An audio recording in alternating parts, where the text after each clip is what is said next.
नमस्कार दोस्तों। आज हम एमपीपीएससी के इस सीरीज में एमपीपीएससी 2026 को ध्यान में रखते हुए ये सीरीज आज मैं स्टार्ट कर रहा हूं। और हम चालू करेंगे यूनिट 2 से। यूनिट 2 मध्य प्रदेश का इतिहास। मध्य प्रदेश का इतिहास, संस्कृत और साहित्य। दोस्तों, मध्य प्रदेश का इतिहास अगर आपको समझना है अच्छी तरह से तो आपको भारत का इतिहास पता होना चाहिए। अब मैं ऐसा उम्मीद करता हूं कि आपने भारत का इतिहास पढ़ लिया होगा। फिर भी हम यहाँ पर भारत के इतिहास का भी शॉर्टकट डिस्कशन करेंगे, परंतु सारे टॉपिक्स कवर करेंगे भारत के इतिहास में भी।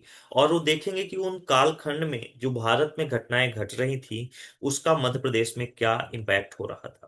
तभी आप मध्य प्रदेश के इतिहास को बहुत अच्छी तरह से समझ सकते हैं। ठीक है, क्या क्या पढ़ना है मध्य प्रदेश के इतिहास में मैंने सिलेबस लगा दिया है। इतिहास की महत्वपूर्ण घटनाएं, राजवंश, प्रमुख राजवंश जो हैं, आंदोलन, स्वतंत्रता आंदोलन में मध्य प्रदेश का योगदान क्या रहा है, प्रमुख कला एवं स्थापत्य कला पढ़ना है, प्रमुख जनजातियां एवं उनकी बोलियां पढ़ना है। ये सारे टॉपिक्स लगे हुए हैं। आने वाले वीडियोस पे इन सभी पर हम डिस्कशन करेंगे। ठीक है, तो आइए सबसे पहले स्टार्ट करते हैं, थोड़ा सा भारत के इतिहास के बारे में समझते हैं। ठीक है, तो भारत का इतिहास हम बात करें तो भारत के इतिहास को तीन भागों में बांटा गया है। पहला है प्राग ऐतिहासिक काल। दोस्तों, प्राग ऐतिहासिक काल में यह वह काल है जहां कोई लिखित साक्ष्य नहीं मिला है। हो सकता है ये लिखित साक्ष्य कहीं हो, लेकिन अभी तक खोजा नहीं गया है। ठीक है, ये उदाहरण है पाषाण काल का। प्रागैतिहासिक काल का सबसे अच्छा उदाहरण क्या है? पाषाण काल। यानी जहां पर पाषाण यानी पत्थरों के औजार जब प्राप्त हो रहे थे। जी हाँ, जहां से पत्थरों के औजार प्राप्त हुए हैं, हम ये मानते हैं कि यहाँ पर प्रागैतिहासिक काल में आदि मानव रहा करते थे। ठीक है, और शायद उस वक्त उनको लिखने का या पढ़ने की कोई उनको जानकारी नहीं थी। ठीक है, दूसरा है आद्य ऐतिहासिक काल। आद्य ऐतिहासिक काल आते आते मानव आदि मानव जो थे, हमारे पूर्वज आप कह सकते हो, इन्होंने लिखना तो सीख लिया था। ठीक है, लेकिन जो उनकी लिखावट थी, जो उनकी लिपि थी, आज हम उसे पढ़ नहीं पाए हैं। यानी लिखित साक्ष्य इस काल में मिलने लगे थे। ठीक है, इस काल में लिखित साक्ष्य मिलने लगे थे, लेकिन उसे अब तक डिकोड नहीं किया जा सका है, उसे पढ़ा नहीं जा सका है। और उसका सबसे बेहतरीन एग्जाम्पल है हड़प्पा सिविलाइजेशन या सिंधु हड़प्पा काल। ठीक है, इस काल का जो भी लिखित इतिहास मिला है, ये अभी तक पढ़ा नहीं जा सका है किसी भी इतिहासकार के द्वारा। ठीक है, तो दो आपने पढ़ लिया कि प्रागैतिहासिक काल जहां लिखित साक्ष्य मिला ही नहीं, पाषाण काल। आद्य ऐतिहासिक काल जहां लिखित साक्ष्य मिला है किंतु अब तक उसे पढ़ा नहीं जा सका है, सिंधु हड़प्पा काल हो गया। ठीक है, उसका एग्जाम्पल। तीसरा है ऐतिहासिक काल। ऐतिहासिक काल यह वह काल है जहां पर मानव सभ्यता जो है लिखना और पढ़ना सीख गई थी। ठीक है, और इस काल के जो भी लिखित साक्ष्य हमें प्राप्त हुए हैं उसे आज का मानव पढ़ पा रहा है। और उसका सबसे बेहतरीन एग्जाम्पल है वैदिक काल या उसके आगे की सभ्यताएं। ठीक है, इसमें जैसे आप देखते हो गीता हो गया, महाभारत हो गया, रामायण हो गया, या बुद्ध चरित हो गया, या जैनिज्म के जो पुराण हैं। ठीक है, ये सभी वो ग्रंथ हैं जिसके माध्यम से वैदिक काल में कैसे मानव रहते थे उनके इतिहास के बारे में हमें पता चलता है। ठीक है, अब आगे प्रागैतिहासिक काल को भी तीन भागों में बांटा गया है। प्रागैतिहासिक काल को आगे तीन भागों में बांटा गया है। किसके द्वारा? क्रिश्चियन जुरगेसन के द्वारा। ठीक है, प्री हिस्टोरिक एज को तीन पार्ट में डिवाइड किया गया है। पहला है पाषाण काल, दूसरा है कांस्य काल, और तीसरा है लौह काल। ठीक है, जैसे जैसे इंसान जो हमारा आदिमानव था, जैसे जैसे वो विभिन्न धातुओं से परिचित हुआ, वैसे हम उसको कालखंड में भी विभाजित कर दिए। पहले वो पाषाण के औजार बनाता था तो पाषाण काल था। जब वो कांस्य की चीजें या औजार बनाने लगा तो कांस्य काल कहलाया। और जब वो लौह काल यानी लोहे के औजार बनाने लगा तो लौह काल में उसको बांटा गया। ठीक है, आगे जो प्रागैतिहासिक काल को जो तीन भागों में हमने बांटा, पाषाण, कांस्य और लौह लौह काल, पाषाण काल को भी फर्दर तीन पार्टों में डिवाइड किया गया है। ठीक है, पाषाण काल को तीन भागों में डिवाइड किया गया है। आइए उसको देखते हैं। तो पाषाण काल को, एक तो है पूरा पाषाण काल, पूरा पाषाण काल, दूसरा है मध्य पाषाण काल, तीसरा है नव पाषाण काल। पूरा पाषाण काल कब से कब तक है? तो इसका कालखंड है 25 लाख से लेकर 10,000 बीसी तक। 25 लाख बीसी से लेकर 10,000 बीसी तक के कालखंड को पूरा पाषाण काल कहा गया है। मध्य पाषाण काल 10,000 बीसी से 4,000 बीसी तक के कालखंड को मध्य पाषाण काल कहा गया है।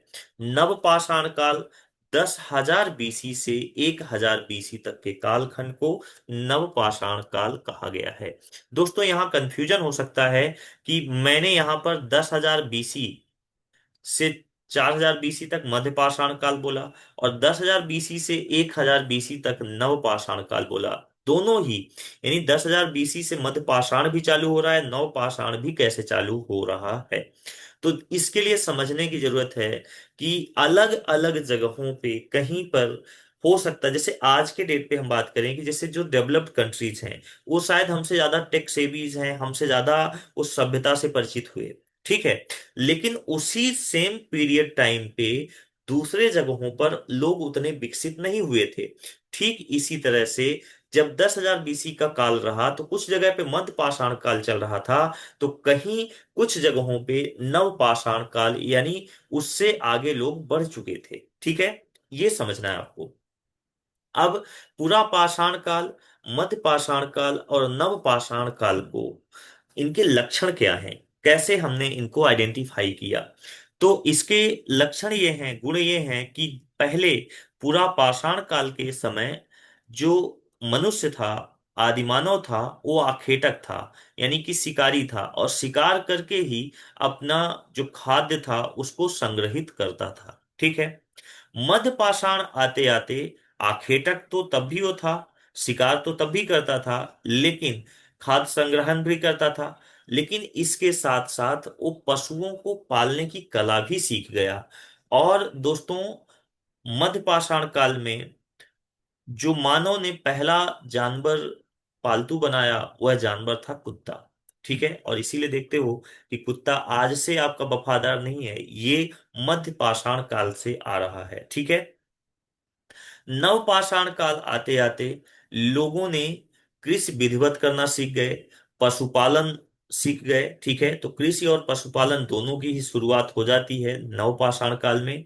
और इसमें जो इससे पहले के पुरा पाषाण काल और मध्य पाषाण काल थे, यहाँ लोग एक जगह पर स्थायी निवास नहीं बनाते थे। ठीक है, लेकिन नवपाषाण काल आते आते समाज ने एक स्थायी निवास बनाया और एक समाज, एक परिवार, एक कुटुंब के साथ रहना स्टार्ट कर दिया। ठीक है, पूरा पाषाण काल में जो औजार मिले हैं, क्वार्टजाइट के औजार थे, सल्क और ब्लेड के बने हुए थे, क्वार्टजाइट, सल्क और ब्लेड। ठीक है, जबकि मध्य पाषाण काल में ये माइक्रोलिथ या जो औजार भी मिले हैं, ये पूरा पाषाण काल से छोटे औजार मिलना चालू हो गए। ठीक है, नव पाषाण काल में जो औजार मिले हैं वो स्लेट के बने औजार मिले हैं। ठीक है, जो प्रमुख स्थल खोजे गए हैं पूरा पाषाण काल के, वो है अतिर अतिर अतिर अतिरम पक्कम। ठीक है, तो एक तो ये है तमिलनाडु में है। ठीक है, ठीक है,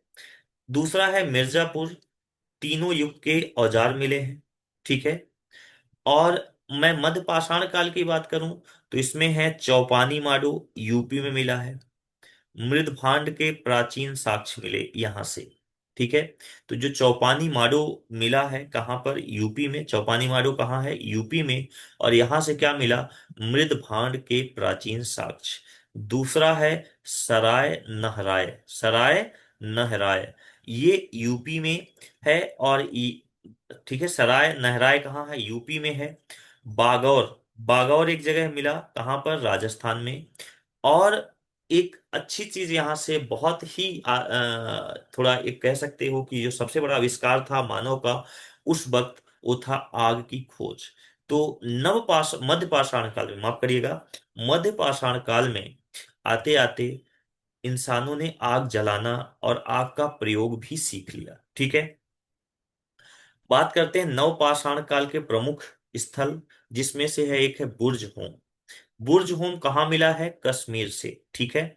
यहां से गर्तवास, यानी लोग मिट्टी खोदकर नीचे रहते थे, कब्र में मालिक के साथ कुत्ते को दफनाया गया, ऐसा ऐसे सब मिले हैं। ठीक है। तो इससे पता चलता है कि पहले ये ऐसी प्रथा रही होगी कि शायद मरने के बाद भी इंसान को खाने पीने की या किसी सेवा की आवश्यकता होती है, और इसीलिए शायद उसके कब्र के साथ उसके कुत्ते को भी दफनाया जाता था। ठीक है। गुफा कराल, गुफा कराल कहाँ से मिला? कश्मीर से। चिरांद कहाँ है? बिहार में। चिरांद कहाँ है? बिहार में। फिर कोंडी हवा, कोंडी हवा कहाँ से मिला? यूपी में। और ये जो कोंडी हवा है, यहां से चावल के प्रथम साक्ष्य भी प्राप्त हुए हैं। तो चावल का प्रथम साक्ष्य किस काल में मिला है? तो यह सवाल पूछा जा सकता है। तो चावल का प्रथम साक्ष्य नवपाषाण काल में मिला है। कहां से मिला है? कोंडी हवा, यूपी से। ठीक है। ये अपने को याद रखना है। ठीक है। तो हमने देखा कि पाषाण काल को कैसे हम तीन भागों में डिवाइड कर सकते हैं। ठीक है। अब हम बात करेंगे इन तीनों काल में मध्य प्रदेश में क्या हो रहा था और कौन सी चीजें हमें मध्य प्रदेश से प्राप्त हुई हैं। ठीक है। तो मध्य प्रदेश में प्रागैतिहासिक काल के क्या साक्ष्य मिले हैं? तो प्रागैतिहासिक काल में, जैसे पूरा पाषाण काल हमने विभाजित किया था, तो पूरा पाषाण काल के दौरान नदी घाटियां कौन सी मिली? नर्मदा, चंबल, बेतवा, सोंद। ठीक है। यहां से जो स्थल खोजे गए हैं, भीमबेटका, भीमबेटका की जो गुफाएं हैं, यहां से आदि मानवों के द्वारा बनाए गए कुछ चित्र प्राप्त हुए हैं। आदमगढ़, पचमढ़ी, जावरा, ये कुछ स्थल हैं, महत्वपूर्ण स्थल हैं, जो मध्य प्रदेश से खोजे गए हैं पूरा पाषाण काल के। ये भीमबेटका, आदमगढ़, पंचमढ़ी, जावरा, ये प्रमुख स्थल हैं कौन से काल के? पूरा पाषाण काल के। ठीक है। ठीक है। बात करते हैं इसमें से जो भीमबेटका है, ये कौन से जिले में पड़ता है? तो भीमबेटका जिला रायसेन में आता है। बच्चों, भीमबेटका कहाँ आता है? जिला रायसेन में। पूछा जा सकता है। इसकी खोज किसने किया? बाकाड़कर ने। बाकाड़कर ने भीमबेटका की खोज कब किया? 1958, 1958 में बाकाड़कर ने इसकी खोज किया। भीमबेटका शैलाश्रयों एवं गुफाओं की खोज की। ठीक है। कब? 1958 में। किसने खोज की? बाकाड़कर ने। वाकड़कर ने खोज किया 1958 में। इसमें तब 500 गुफाएं हुआ करती थी, लेकिन इनमें से कई ऐसी गुफाएं हैं जो नष्ट हो चुकी हैं। दूसरा है deacon Sonia, deacon Sonia, deacon Sonia Bhimbetka के शैलाश्रयों में 550 मीटर वर्ष पुराने डिकन सोनिया जंतु के अवशेष प्राप्त हुए। बच्चों, ये बड़ी खोज थी कि डिकन सोनिया एक जंतु था। ठीक है। उसके कुछ अवशेष मिले हैं, जो कि कितना पुराना था? ये 550 मिलियन वर्ष पुराना ये जंतु है, जिसके अवशेष मिले हैं। और ये अवशेष कब प्राप्त हुए हैं? 2021 में। ठीक है। 2021 में अवशेष मिले हैं। अभी तक माना जाता है कि ये सबसे प्राचीन ज्ञात जंतु माना जाता है। ठीक है। यानी अब तक का जितने भी ज्ञात जंतु हैं, उनमें से जो सबसे प्राचीन जंतु है वह है डिकन सोनिया। और ये कहाँ से मिला है? भीमबेटका के शैलाश्रयों से। और ये कितना पुराना है? तो अनुमान लगाया जाता है कि 550 मिलियन वर्ष पुराना है। और ये कब मिला है? 2021 में मिला है। डेट याद होनी चाहिए। ठीक है। ठीक है। यहां तक खूब आशा करते हैं कि आपको समझ आ गया होगा। अब बढ़ते हैं यहां से आगे। ठीक है। दूसरा स्थल जो खोजा गया वो है महादेव पिपरिया। महादेव पिपरिया ये कहां पर है? जिला नर्मदापुरम में। महादेव पिपरिया जिला नर्मदापुरम। यहां से 860 उपकरण मिले हैं, 860 उपकरण यहां से प्राप्त हुए हैं। और महादेव पिपरिया की जो खोज की है वो एच डी सांकलिया और सुपेकर ने किया है। ठीक है। तो एच डी सांकलिया और सुपेकर के द्वारा कौन सा स्थल खोजा गया? महादेव पिपरिया। महादेव पिपरिया, ठीक है। और यहां से 860 उपकरण प्राप्त हुए हैं। ज्यादातर ये पूछा जा सकता है कि महादेव पिपरिया की खोज किसने किया है, तो ये HD सांकलिया और सुपेकर के द्वारा खोजा गया है, ठीक है। अगला है आपका भूतरा, नरसिंहपुर के निकट, ठीक है। तो भूतरा कहाँ है, नरसिंहपुर के निकट है, ठीक है। सबसे प्राचीन औजार यहां से प्राप्त हुए हैं, ठीक है। सबसे प्राचीन औजार कहां से प्राप्त हुए, भूतरा से। और भूतरा कहाँ है, नरसिंहपुर के पास, ठीक है। अगला है पनार पानी। पनार पानी, इसे मामा भांजा की शैलाश्रय है। इसे क्या बोलते हैं, पनार पानी में क्या मिला है, मामा भांजा शैलाश्रय, ठीक है। मामा भांजा की गुफाएं भी इसे बोला जाता है। ये पंचमढ़ी में है। कहाँ पर है ये मामा भांजा की गुफाएं, कहाँ पर हैं, पंचमढ़ी में है। और यहाँ से 29 चित्र प्राप्त हुए हैं, ठीक है। तो पनार पानी कहाँ पर है, पचमढ़ी में। यहाँ से क्या प्राप्त हुआ है, मामा भांजा की गुफाएं, ठीक है। अगला है हथनौरा, इंपॉर्टेंट स्थल है हथनौरा। ये सीहोर जिला में है। कौन से जिला में है, सीहोर जिला में है। ये नर्मदा घाटी पर है, सीहोर जिला, ये नर्मदा घाटी पर है हथनौरा। यहां से महत्वपूर्ण चीज प्राप्त हुई है, मानव कंकाल प्राप्त हुआ है। क्या प्राप्त हुआ है, मानव कंकाल। और इसका नाम क्या रखा गया, नर्मदा शीस।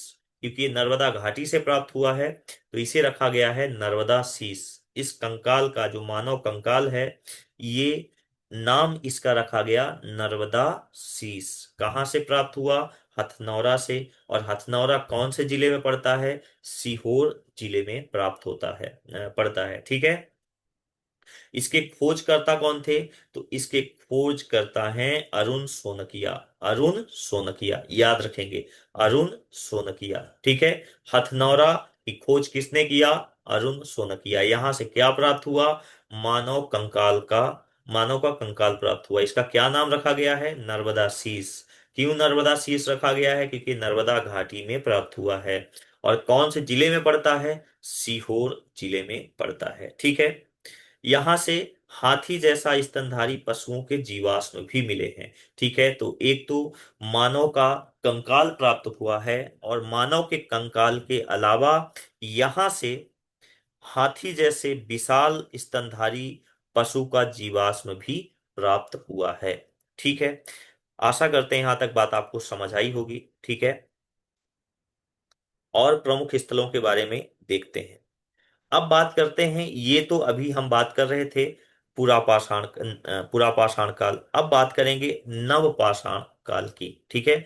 तो नव पाषाण काल में कौन कौन से स्थल प्राप्त हुए हैं मध्य प्रदेश से। अब ये हम मध्य प्रदेश स्पेसिफिक पढ़ रहे हैं दोस्तों, ठीक है। तो मध्य प्रदेश स्पेसिफिक में आप देखेंगे कि मध्य पाषाण काल के जो स्थल खंड है, उनमें से एक है आदमगढ़। आदमगढ़ ये जिला नर्मदापुरम में पड़ता है। कहाँ पड़ता है, नर्मदापुरम में, ठीक है। तो नर्मदापुरम से कौन सा स्थल प्राप्त हुआ है, आदमगढ़, ठीक है। इसकी खोज किसने किया, RB जोशी ने। कुछ कुछ चीजें ही आपसे इसमें पूछेगा कि आदमगढ़ ये कौन से काल की खोज है, मध्यपाषाण काल।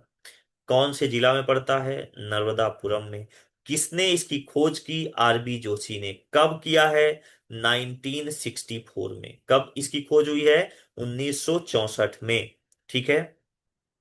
इसमें आदमगढ़ के निकट ही 25,000 के लगभग लघु पाषाण उपकरण खोजे गए हैं। अब जैसा कि मैंने समझाया था कि जो पूरा पाषाण काल में जो औजार मिलते थे, वो बड़े साइज के, बड़े आकार के होते थे।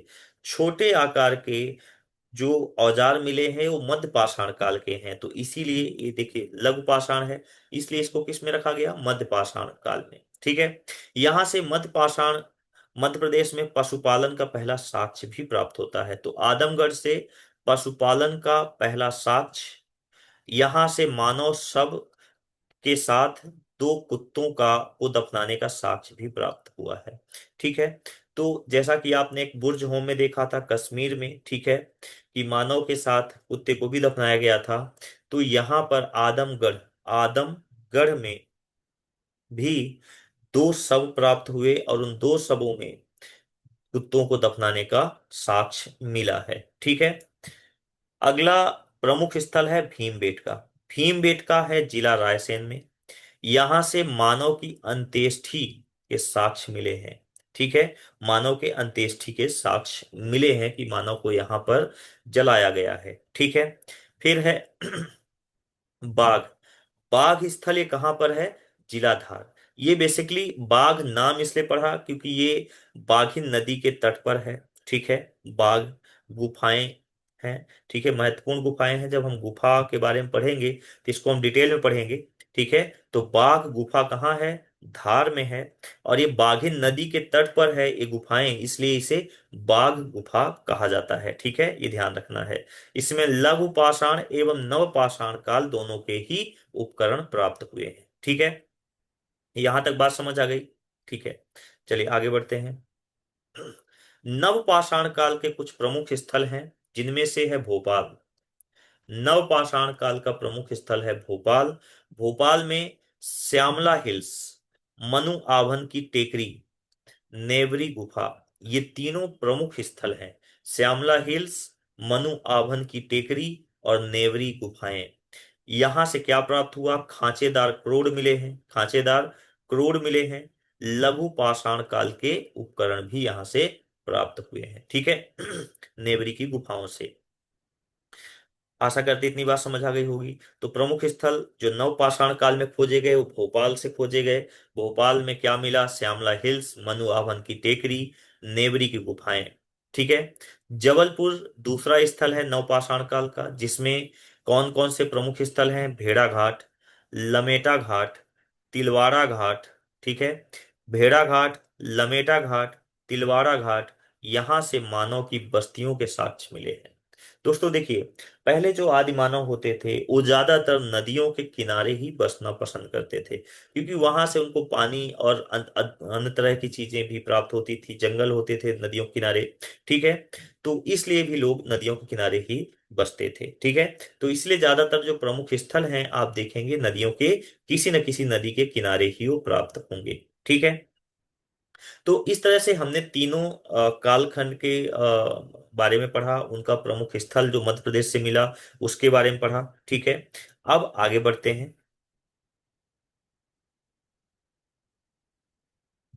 तो पाषाण काल से आगे बढ़कर हम बात करेंगे जुरासिक युग में मध्य प्रदेश से क्या प्राप्त हुआ।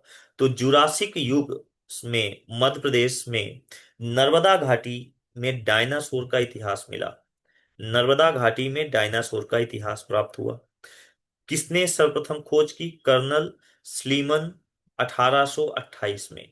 कर्नल स्लीमन 1828 में नर्मदा घाटी से डायनासोर के इतिहास के बारे में रिवील करते हैं। सर्वप्रथम जबलपुर के छावनी क्षेत्र से तथा अशोक, ये कहां से पता किए? जबलपुर के छावनी क्षेत्र के आसपास इन्होंने पाया कि यहाँ पर डायनासोर का इतिहास रहा होगा। दूसरे थे अशोक साहनी। अशोक साहनी 1982 में जबलपुर से डायनासोर के अंडों के जीवाश्म प्राप्त किए। थोड़ा एक कदम आगे बढ़ गए और इन्होंने डायनासोर के अंडों का जो जीवाश्म है वो भी वहां से प्राप्त हुआ, जबलपुर से। ठीक है, मध्य प्रदेश में 1990 के दशक में धार जिले से भी डायनासोर के अंडे प्राप्त हुए हैं। कहां से?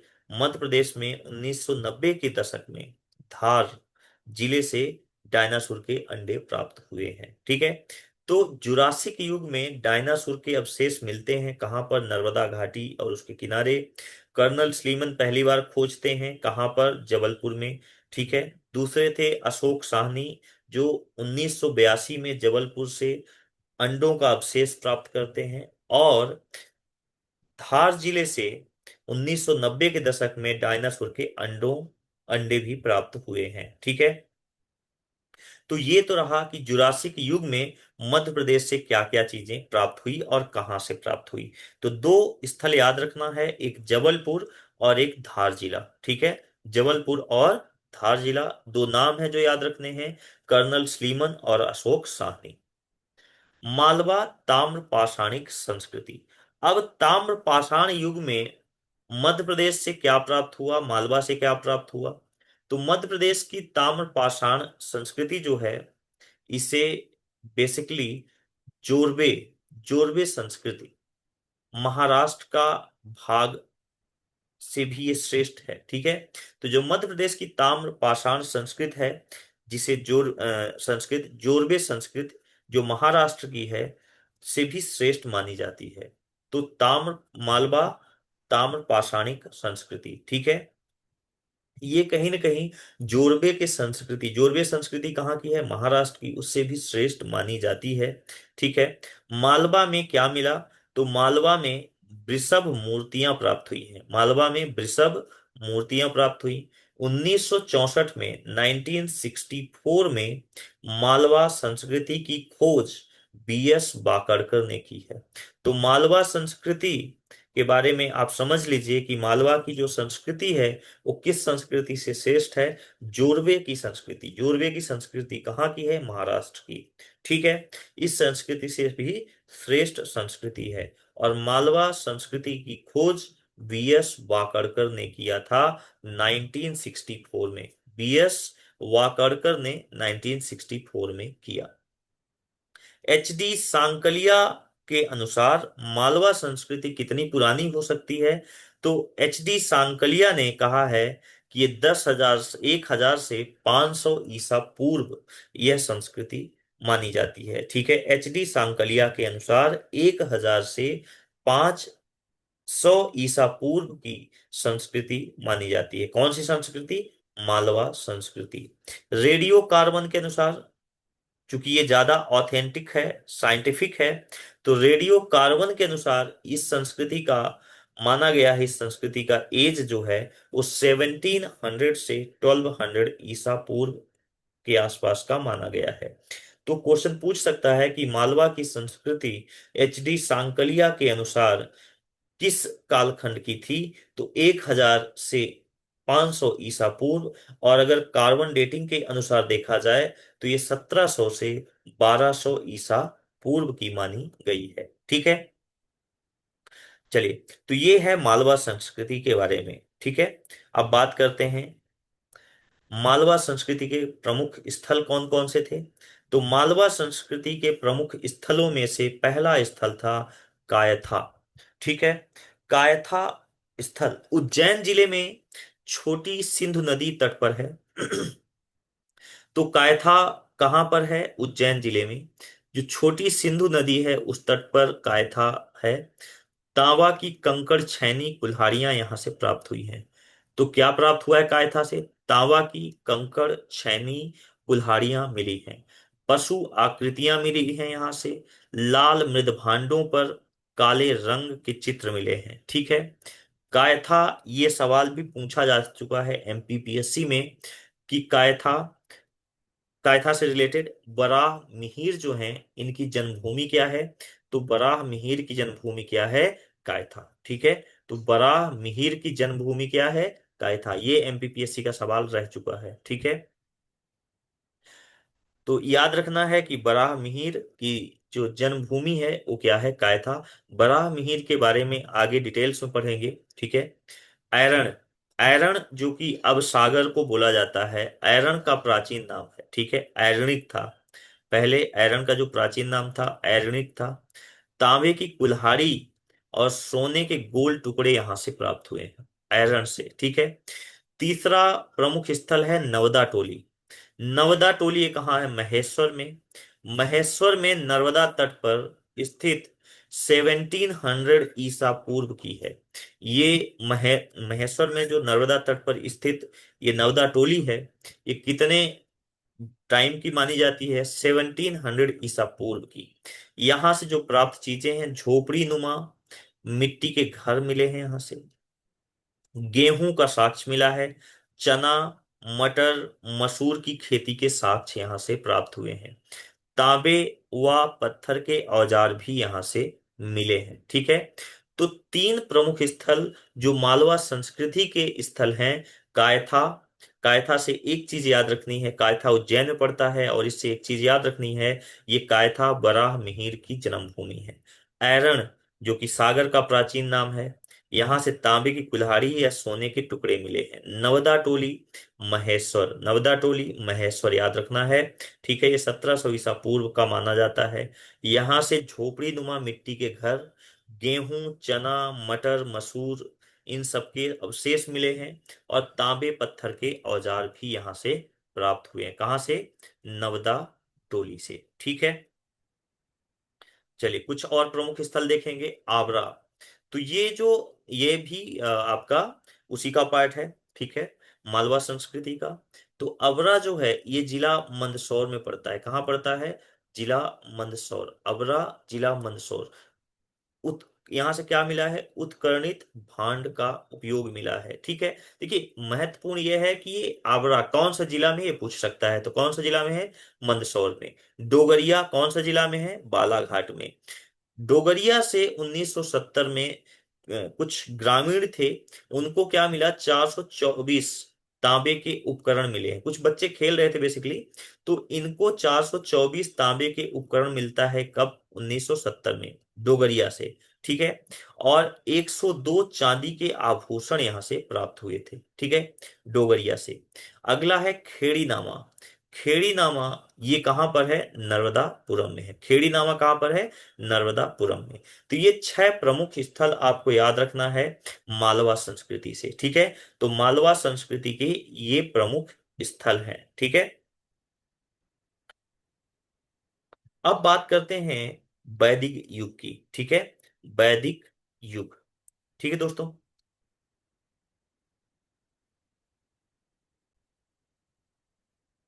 वैदिक युग की शुरुआत होती है 1500 से लेकर 600 बीसी। ये क्या है? बीसी है। ठीक है, बीसी। ठीक है, 1500 से 600 बीसी का माना जाता है।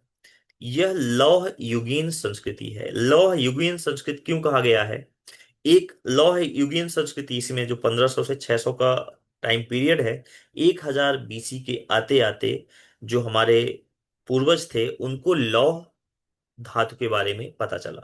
ठीक है, और इसीलिए लौह युगीन संस्कृति, लौह मिलने के बाद, जब लोहे से परिचय हुआ इंसानों का, इससे लोह के मिलने के बाद, लोह धातु के मिलने के बाद जो हमारी कृषि है वो बहुत तेजी से आगे बढ़ी। ठीक है, तो यहां हम देखेंगे उत्तर वैदिक काल चालू होता है 1000 से 600 बीसी। ठीक है, तो समझिए जो वैदिक युग है वो 1500 से 600 है, 1500 से 600 बीसी का माना जाता है, जिसमें 1000 के आसपास का बीसी जो है तब तक लौह युगीन संस्कृति माना जाएगा, क्योंकि तब तक आपको लौह अयस्क के बारे में पता चल चुका था, उसका उपयोग करने लगे थे लोग। फिर उत्तर वैदिक काल वहीं से चालू होता है, 1000 से 600 बीसी के समय को उत्तर वैदिक काल कहा जाता है। ठीक है, इस समय में ही आर्य जो है विंध्याचल को पार करके मध्य प्रदेश में कदम रखा था। ठीक है, तो आपको यह समझना है कि जो आर्य मध्य प्रदेश में आए वो कब आए? तो 1000 से 600 बीसी के आसपास। शुरू में वैदिक युग में आर्य मध्य प्रदेश में नहीं थे। तो कब आए हैं आर्य मध्य प्रदेश में?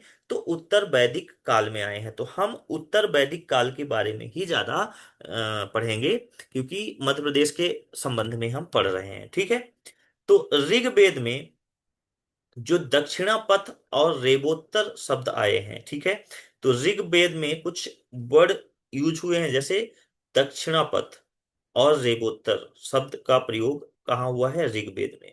विंध्य पर्वत का 3 बार उल्लेख हुआ है। ठीक है, इसका विंध्य पर्वत का, जो विंध्याचल पर्वत है, इसका जो उल्लेख हुआ है ऋग्वेद में, वो कितनी बार हुआ है? 3 बार। कौशितकी ब्राह्मणोपनिषद में अपरोक्ष, माफ करिएगा, ये विंध्य पर्वत का उल्लेख कौशितकी ब्राह्मणोपनिषद में अपरोक्ष रूप से विंध्य पर्वत का उल्लेख हुआ है। शतपथ ब्राह्मण के एक पद में, जो शतपथ ब्राह्मण ग्रंथ है, इसके एक पद में रेवोत्तरस आया है। क्या आया है? रेवोत्तरस। शतपथ ब्राह्मण के एक पद में रेवोत्तरस का जिक्र आता है, जिसे बेवर द्वारा रेवा नदी या नर्मदा नदी कहा गया है। बेवर ने उसे रेवोत्तरस को क्या बोला है? रेवा नदी बोला है। ठीक है, ऐतरेब ब्राह्मण में किसका है? ऐतरेब ब्राह्मण संख्यायन सूत्र एवं शतपथ ब्राह्मण के अनुसार विश्वामित्र के 50 शापित पुत्र मालवा में आकर बसे थे। ठीक है, अब यहां से धीरे धीरे आप देखोगे कि जो 16 महाजनपद थे, उसका विकास होना चालू होगा वैदिक युग से। ठीक है, यहीं से उसकी नींव पड़ रही है। यहां से कुछ चीजें याद रखना है, ये भी आपका एक सवाल पूछ चुका है कि इसमें जो रेवा नदी है उसका सबसे पहली बार कौन से ग्रंथ में नाम आया है। और ऑप्शन थे ये, शायद 2023 या 24 के एमपीपीएससी के पेपर में था। तो क्या था, रेवा का नाम सबसे पहले किस में आया है? शतपथ ब्राह्मण में। शतपथ ब्राह्मण में रेबोत्तरस का नाम आता है, और इसी रेबोत्तरस को बेवर ने रेवा नदी कहा है। ठीक है, विंध्य पर्वत का उल्लेख कहाँ मिलता है? तो ये मिलता है कौशितकी ब्राह्मणोपनिषद में। ठीक है, अपरोक्ष रूप से। दोस्तों एक बात समझिए, अगर हमने कहा कि 2 साल पहले ये पूछा गया कि रेवा नदी का जिक्र कौन से ग्रंथ में हुआ है, ठीक है, पहली बार, तो जरूरी नहीं कि सवाल, चूंकि एमपीपीएससी सवाल जनरली रिपीट नहीं करता, लेकिन उसके आसपास के सवाल को पूछ सकता है। तो जरूरी ये है कि जो सवाल आए हैं उसके आसपास के जो सवाल हैं, उससे रिलेटेड जो सवाल हैं वो पूछे जा सकते हैं, वो महत्वपूर्ण है। तो इसीलिए मैंने यहां पर इसका जिक्र किया है कि विंध्य पर्वत का उल्लेख पहली बार कब हुआ है। तो ये कब हुआ है और किसमें हुआ है? तो कौशितकी ब्राह्मणोपनिषद में। ठीक है, कौशितकी ब्राह्मणोपनिषद में विंध्य पर्वत का 3 बार उल्लेख हुआ है, ये हमें ध्यान रखना है। ठीक है, ऐतरेव ब्राह्मण है, जिसमें संख्यायन, शोध सूत्र एवं शतपथ ब्राह्मण ग्रंथों के अनुसार विश्वामित्र के 50 शापित पुत्रों का उल्लेख है, जो मालवा में आकर बसे थे। ठीक है, ये चीजें आपको वैदिक युग के बारे में समझनी है। ठीक है, आगे बढ़ते हैं, बात करते हैं पौराणिक इतिहास। पौराणिक इतिहास का मध्य प्रदेश से क्या साक्ष्य और क्या घटनाएं हैं? तो पौराणिक इतिहास पर पारगीटर द्वारा सर्वप्रथम शोध किया गया। पौराणिक इतिहास पर शोध करने वाला प्रथम व्यक्ति कौन था? वो था परगीटर। पौराणिक से याद रखिए, परगीटर, पौराणिक, परगीटर।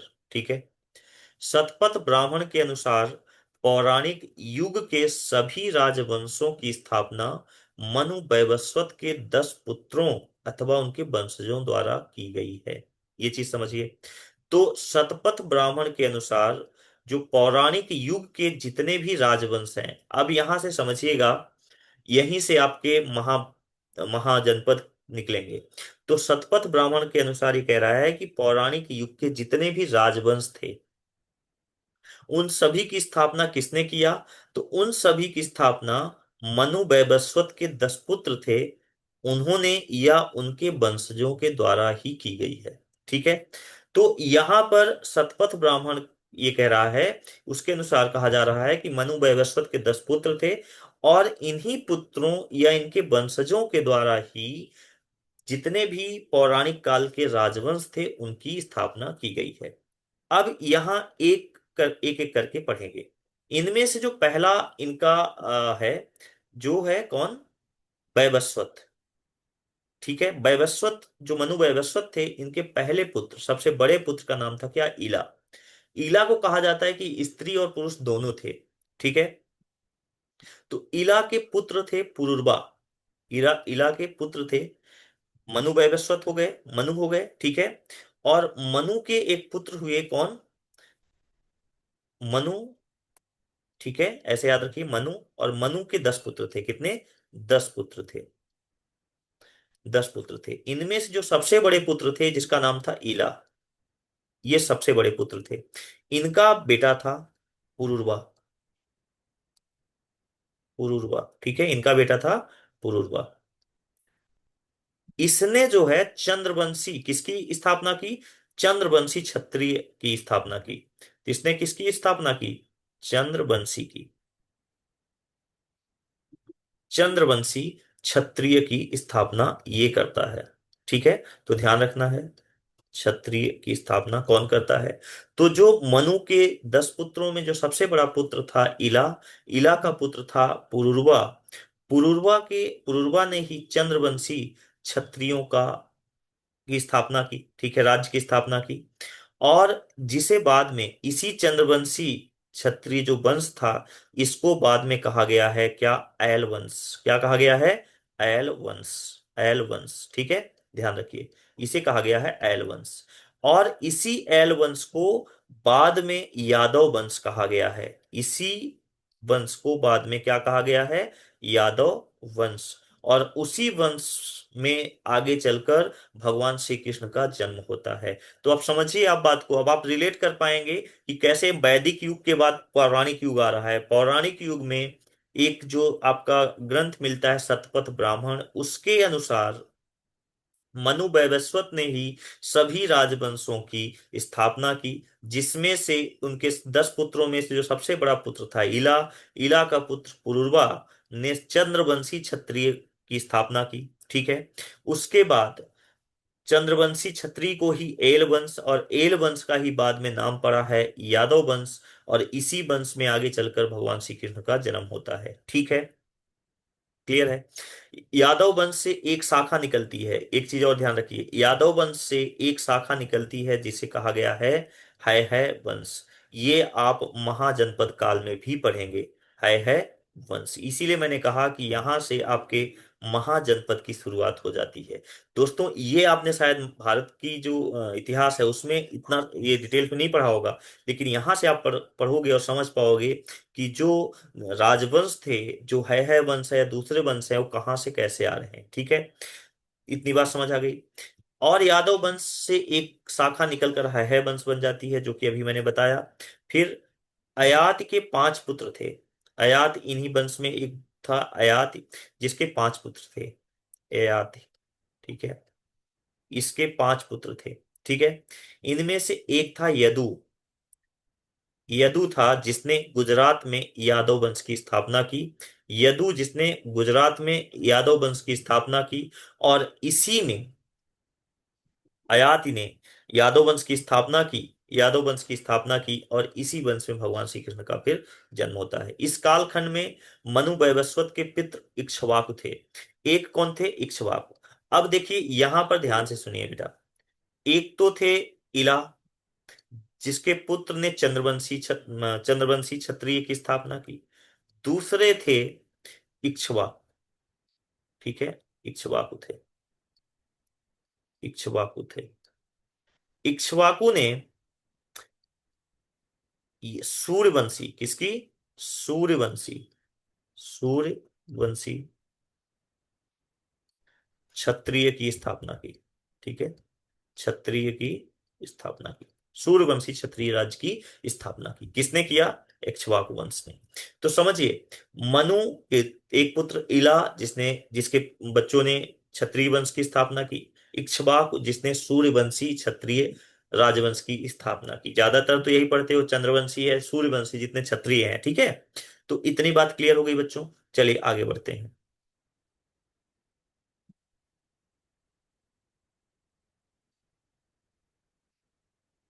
अब आप देखिए, इसी वंश के राजा मंधाति का ज्येष्ठ पुत्र पुरकुत्स हुआ था। ठीक है, किसमें? जो इक्ष्वाकु थे। ठीक है, इक्ष्वाकु जिन्होंने सूर्यवंशी राज्य की स्थापना की। ठीक है, तो उन्हीं उसी वंश में एक थे राजा मंधात्री। मंधात्री का ज्येष्ठ पुत्र कौन था? पुरकुत्स। ठीक है, पुरकुत्स थे। और गंधर्वों तथा कारकोट नागवंशी शासकों के बीच युद्ध चल रहा था। किसके बीच? गंधर्वों तथा कारकोट के नागवंशी शासकों के बीच। ठीक है, तो गंधर्व और कारकोट नागवंशी शासकों के बीच युद्ध चल रहा था, जिसमें पुरकुत्स ने नागों की सहायता की। तो पुरकुत्स किसकी सहायता करते हैं? नागवंशी राजाओं की सहायता करते हैं और गंधर्वों को हरा देते हैं। तो जब पुरकुत्स नागवंशी राजाओं की सहायता करते हैं और गंधर्व हार जाते हैं, तो जो नागवंशी हैं, ये अपनी बेटी नागवंशी अपनी बेटी नर्मदा का विवाह पुरकुत्स के साथ कर देते हैं। तो जो नागवंशी राजा थे, उनकी एक बेटी थी नर्मदा। नर्मदा का विवाह किसके साथ हो जाता है? पुरकुत्स के साथ। तो अब यहीं से ध्यान दीजिएगा दोस्तों, ये एक इंपॉर्टेंट फैक्ट है।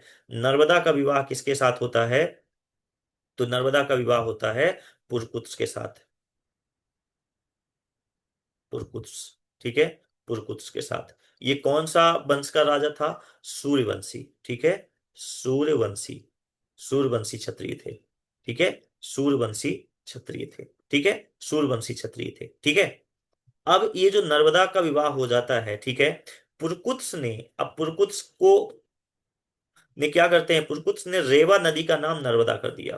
तो जो रेवा नदी थी मध्य प्रदेश में, इसका नाम इन्होंने क्या कर दिया, नर्मदा कर दिया। क्यों कर दिया? क्योंकि इनकी वाइफ का नाम क्या था, नर्मदा था, ठीक है। तो इस तरह से रेवा नदी, ध्यान दीजिएगा कि जो रेवा नदी है, रेवा नदी है, रेवा नदी का नाम नर्मदा किसने किया? रेवा नदी का नाम नर्मदा किसने किया? तो किसने किया बेटा? पुरकुत्स ने। किसके नाम पर किया? उनकी पत्नी नर्मदा थी। नर्मदा कौन थी? नागवंशी शासकों की पुत्री थी। ठीक है, ये चीज आपको ध्यान रखना है। ठीक है, आगे बढ़ते हैं। तो कालांतर में यदुवंश की है नामक शाखा के महिष्मंत ने इस नगर को जीतकर, एक जो यदुवंश थे उसकी जो है शाखा थी, उसके एक शासक थे महिष्मंत। महिष्मंत एक नगर जीतते हैं और उस नगर का नाम महिष्मती रख देते हैं। तो अब ये भी समझ आ गया कि महिष्मती जो है अपने मध्य प्रदेश में, उसका नाम महिष्मती कैसे पड़ा। तो है शाखा के एक राजा थे।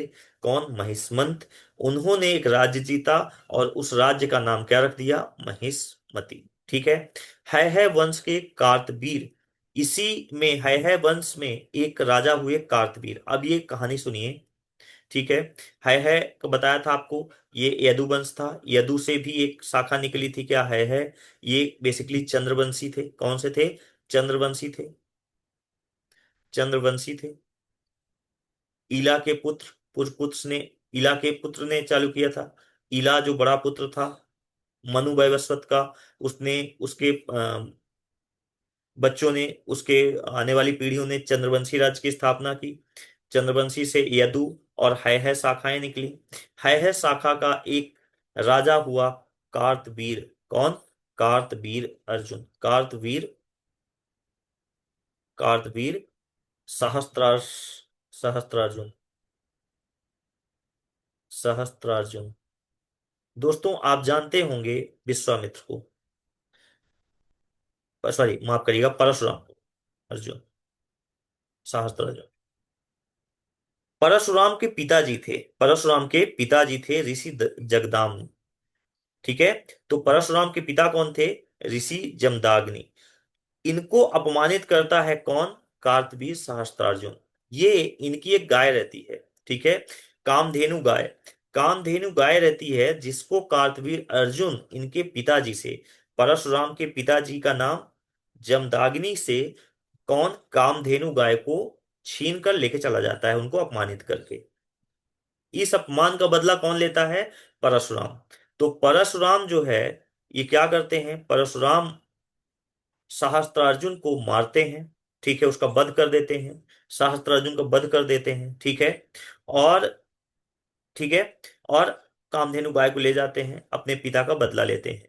अर्जुन के वंश के एक राजा बीतिहोत्र, इसी के जो बच्चे हुए आगे, इसी इसी के कुल में, कार्तवीर सहस्त्रार्जुन के कुल में एक हुए बीतिहोत्र। बीतिहोत्र, ठीक है, बीतिहोत्र हुए। बीतिहोत्र के बाद है वंश की अनेक शाखाएं बन गई। इसके बाद है शाखाएं कई भागों में विभाजित हो गई। ठीक है, अब इसके आगे पढ़ते हैं। ठीक है, इन शाखाओं में इन शाखाओं में एक शाखा हुई तुड़ीकेर। तुड़ीकेर पहले दमोह जिसका नाम हुआ करता था। ठीक है, तुड़ीकेर एक शाखा हो गई। एक हो गई त्रिपुरी शाखा। आधुनिक, पहले इसको हम क्या बोलते थे? तेवर। ठीक है, तेवर। ठीक है, अभी क्या नाम है? त्रिपुरी। विदिशा, विदिशा का पहले का नाम क्या था? दर्शान। निमाड़, निमाड़ का पहले का नाम क्या था? अनूप। ठीक है, अवंती, आदि जनपदों की स्थापना की। आदि जनपदों की स्थापना की। है की ही शाखाएं हैं तुड़ीकेर, त्रिपुरी, दर्शान, अनूप। ठीक है, ये शाखाएं किसकी हैं? है वंश की। ठीक है,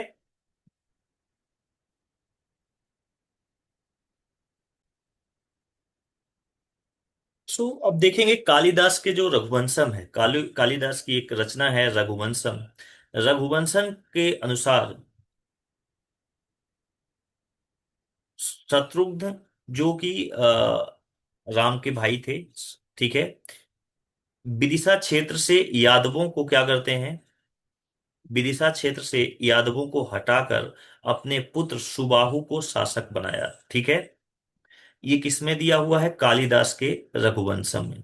ठीक है, तो कालिदास के रघुवंशम के अनुसार शत्रुघ्न ने विदिशा क्षेत्र से यादवों को हराकर अपने पुत्र सुबाहु को वहां का शासक बनाते हैं। महिष्मति का उल्लेख महाभारत में भी मिलता है। ठीक है, चेदि राज्य, जिसमें मोटे तौर पर आधुनिक बुंदेलखंड, आज की हम बात करें तो मध्य प्रदेश का भी कुछ भाग और कुछ यूपी का भाग भी बुंदेलखंड में सम्मिलित है। स्थिरावल्ली ग्रंथानुसार उज्जैन के जो महाकालेश्वर मंदिर का निर्माण राजा अवंती के पुत्र ने किया और प्रांगण में कोटि तीर्थ नामक कुंड बनवाया था। ठीक है, तो ये क्वेश्चन पूछा जा सकता है कि महाबलेश्वर मंदिर का निर्माण किस ग्रंथ के अनुसार राजा अवंती के पुत्र ने किया था, स्थिरावल्ली। ठीक है, स्थिरावल्ली ग्रंथानुसार उज्जैन के महाकालेश्वर मंदिर का निर्माण राजा अवंती के पुत्र ने किया था। ठीक है, मुचुकुंद, मुचुकुंद ने मंधाता नगरी ओंकारेश्वर मंधाता की स्थापना की। तो ओंकारेश्वर मंधाता की स्थापना किसने की, मुचुकुंद ने। ठीक है, मुचुकुंद ने। ठीक है, याद रखेंगे। तो दोस्तों ये है हमारा अब तक का जो मध्य प्रदेश के बारे में हमने पौराणिक इतिहास के बारे में पढ़ा है। अब अगली क्लास में हम पढ़ेंगे 16 महाजनपद, फिर उसमें से कौन से महाजनपद मध्य प्रदेश के महत्वपूर्ण महाजनपद थे और उसके आगे का इतिहास। ठीक है, चलिए, थैंक यू।